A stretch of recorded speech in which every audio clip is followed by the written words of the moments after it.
ويسر لي أمري واحلل عقدة من لساني يفقهوا قولي أما بعد فقد قال الله سبحانه وتعالى في كتابه المجيد بسم الله الرحمن الرحيم ذلك الكتاب لا ريب فيه هدى للمتقين صلوات اللهم صل على محمد وآل محمد۔ یہ وہ کتاب ہے جو متقین کے لیے ہدایت۔ مسلسل ہماری گفتگو اسی موضوع پہ جاری ساری ہے اور بات چل رہی تھی مولا کا خطبہ جو صفات المتقین کے بارے میں۔ ہماری بات پہنچ گئی تھی اس نقطے پہ، فرمایا فمن علامت احدہم انک ترا لہ قوۃ فی دینہ، کہ متقین میں سے کسی ایک کی علامت اگر آپ دیکھنا چاہتے ہیں، بہت ساری علامات امام نے بیان فرمائی، ان میں سے ایک علامت یہ ہے علیکم السلام ورحمۃ اللہ سے علیکم السلام، ان میں سے ایک علامت یہ ہے کہ دین میں قوت ہوتی ہے، یعنی اس کا دین قوی ہوتا ہے، دین ضعیف نہیں ہوتا، دین مضبوط ہوتا ہے۔ جب دین کی بات آئے، جب مولا کا حکم آئے، جب قرآن کی بات آئے تو ہر چیز تو پیچھے ہٹ سکتی ہے، لیکن مومن متقی انسان دین کے قانون کو پامال نہیں کر سکتا۔ یہ ہے متقی بندے کی قوت اس کے دین میں ہے۔ یہ اس پہ تفصیلی کل گفتگو ہو گئی، آج اور کل ہمارے پاس ہے، تو میں چاہ رہا ہوں اس خطبے کو جلدی سے کمپلیٹ کر دیا جائے، انشاءاللہ پھر ماہ رمضان کے بعد دیکھیں گے۔ تو اگلی بات وَحَزْمًا فِي لِينٍ، وَحَزْمًا فِي لِينٍ، یعنی اس کی جو کمر بستہ کرتا ہے وہ نرمی سے کرتا ہے، یعنی اس متقی بندے کے اندر سختی نہیں ہوتی بلکہ نرمی ہوتی ہے۔ اور یہ بات قرآن میں بھی ہے، فَبِمَا رَحْمَةٍ مِّنَ اللَّهِ لِنْتَ لَهُمْ لَوْ كُنْتَ فَظًّا غَلِيظَ الْقَلْبِ لَانفَضُّوا مِنْ حَوْلِكَ فَاعْفُ عَنْهُمْ وَاسْتَغْفِرْ لَهُمْ وَشَاوِرْهُم فِي الْأَمْرِ وَإِذَا عَزَمْتَ فَتَوَكَّلْ عَلَى اللَّهِ إِنَّ اللَّهَ يُحِبُّ الْمُتَوَكِّلِينَ۔ ٹھیک ہے، یہ جو ساری خصوصیات رسول خدا کی بیان ہوئی ہیں کہ اللہ کی رحمت کی وجہ سے آپ ان کے لیے نرم ہو گئے، آپ ان کے لیے نرم ہو گئے، نرم دل بن گئے، اور فرمایا اگر آپ سخت دل ہوتے تو یہ لوگ آپ کے ارد گرد سے دور چلے جاتے۔ فاعف عنہم، ان کو معاف کر دو، واستغفر لہم، ان کے لیے استغفار کرو۔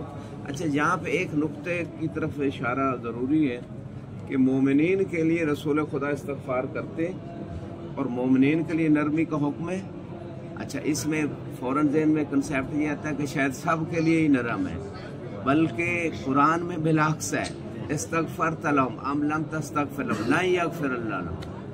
ان منافقین کے لیے اے نبی آپ استغفار کریں یا نہ کریں، اللہ تعالیٰ ان کو معاف نہیں کرے گا، یعنی اس کا مطلب ہے فاعف عنہم واستغفر لہم، یعنی مومنین کو آپ معاف کریں، مومنین کے لیے استغفار کریں، منافقین کے لیے اجازت بھی نہیں ہے۔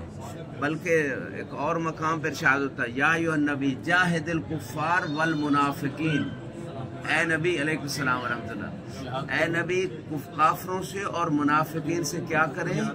جہاد کریں۔ اب آپ سے ایک کوشچن ہے، سبحکم اللہ بالخیر، کہ نبی نے کافروں سے تو جہاد کیا، منافقین سے تو نہیں کیا۔ اب اس کا جو ہے نا آنسر آپ لوگوں نے دینا ہے کہ رسول اللہ کا تو حکم ہے قرآن میں کہ آپ کافروں سے بھی جہاد کریں اور جاہد الکفار منافقوں سے، لیکن رسول خدا نے منافقوں سے جہاد ظاہری زندگی میں نہیں کیا، تو حکم خدا ہے، یہ تو نہیں ہو سکتا رسول خدا حکم خدا کو پس پوش ڈال دیں، یقیناً وہ اس پہ عمل کریں گے، لیکن جی نہیں، اس سے پہلے ہو چکا ہے، مولا علی نے کیا تھا نا، مولا علی نے، اس میں دو دلیلیں ہیں کہ مولا علی کا جہاد نبی کا جہاد ہے، مولا علی کا جہاد نبی خود فرمائے حربوں کا، جس سے آپ نے جنگ کی گویا میں نے جنگ کی، یا جس نے آپ سے جنگ کی گویا میرے سے جنگ کی، دونوں چیزیں ہیں، سبحکم اللہ۔ اس کا مطلب یہ ہے کہ رسول خدا کے کچھ عمل وہ مولا علی نے پورے کیے۔ وصی کا یہی معنی ہوتا ہے نا کہ وصیتیں کچھ کی گئی ہیں، میرا قرضہ ادا کریں گے، میرے جانشین ہیں، میری امت کے نگران ہیں، میری جنگ جو میں نے کرنی تھی منافقوں سے وہ یہ کریں. اس پہ دوسری دلیل سنی شیعہ کتابوں میں فرمایا یا علی انت تقاتل علی التعویل کما قتلت علی التنزیل. جیسے قرآن کے نازل ہونے کے کچھ لوگ منکر تھے وحی کے، جیسے یزید بھی کہہ رہا تھا لا خبر جاء ولا وحی نزل نائبت بنو ہاشم بالملک.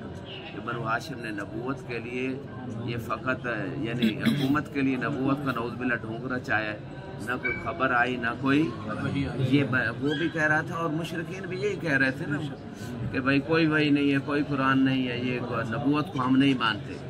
تو یہ رسول خدا سے جو جنگیں ہوئی جتنی بدر احد ساری، یہ اس وجہ سے کہ ہم وحی کو نہیں مانتے، ہم آپ کو رسول نہیں مانتے، ہم اللہ کو وحدہ لا شریک، یہ اسی وجہ سے. اور فرمایا اے علی آپ سے جنگیں ہوں گی کس وجہ سے کہ آپ سے تعویل پہ جنگیں ہوں گی. وما یعلم تعویلہ الا اللہ والراسخون فی العلم. قرآن کی تعویل اللہ جانتا ہے اور کون جانتے ہیں؟ جو راسخون فی العلم ہے. وہ کون ہے راسخون فی العلم؟ محمد و آل محمد. ایک درود پڑھے بار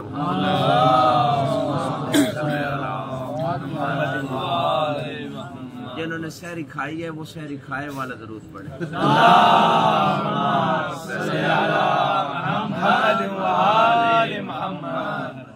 یہاں پہ جو بات ہو رہی ہے وہ یہی ہو رہی ہے کہ رسول خدا صلی اللہ علیہ وسلم نے جو جنگ منافقین سے کرنی تھی، زندگی نے مہلت نہ دی، ان جنگوں کو جو ہے نا مولا علی نے، اور اس میں کئی دلیلیں ہیں، حربوں کا حربی یا علی انت تقاتل علی التعویل کما قتلت علی التنزیل. اور تیسری دلیل سنی شیعہ کتابوں میں فرمایا اس مقام پہ کہ یا علی انت تقاتل الناقصین والقاسطین والمارقین.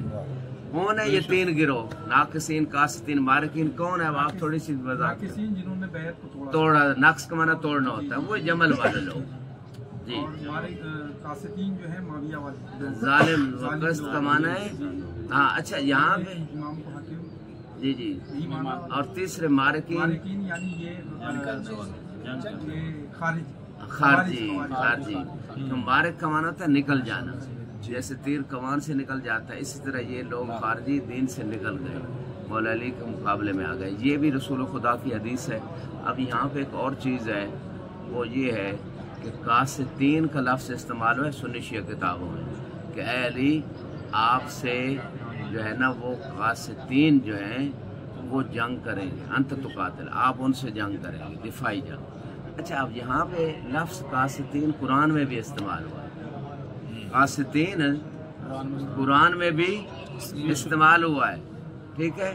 اور اس کا مضمون یہ ہے، مضمون آیت یہ ہے ان القاسطین، کہ یہ جو قاسطین ہے وہ جہنم میں. اگر کس کے پاس ہے ابھی اس کو سرچ کر لے پوری آیت. یعنی نص جس طرح رسول کی حدیث ہے کہ قاسطین سے آپ جنگ کریں گے، اور جس سے رسول مولا علی نے جنگ کی گویا رسول خدا نے جنگ کی، اور رسول خدا نے کی یعنی اللہ کی طرف سے جنگ ہے، ٹھیک ہے. اب یہاں پہ جو آیت بتا رہی ہے کہ نص قرآنی سے یہ بات ثابت کہ قاسطین جہنم میں.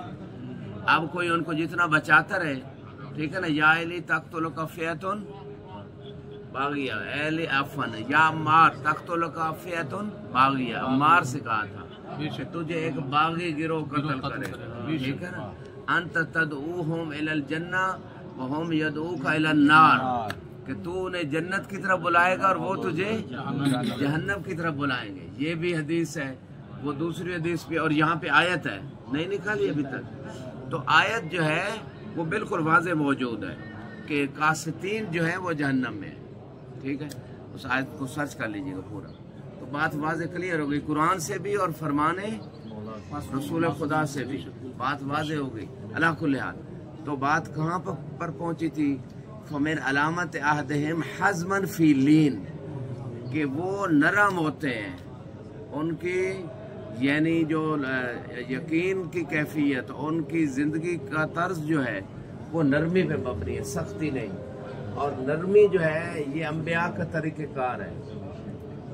من سنت الانبیاء روایت میں لین الکلام، انبیاء کی سنت یہ ہے وہ نرمی سے کلام کرتے ہیں. بلکہ جناب موسیٰ اور ہارون کو حکم ہوا فَذْهَبَا إِلَىٰ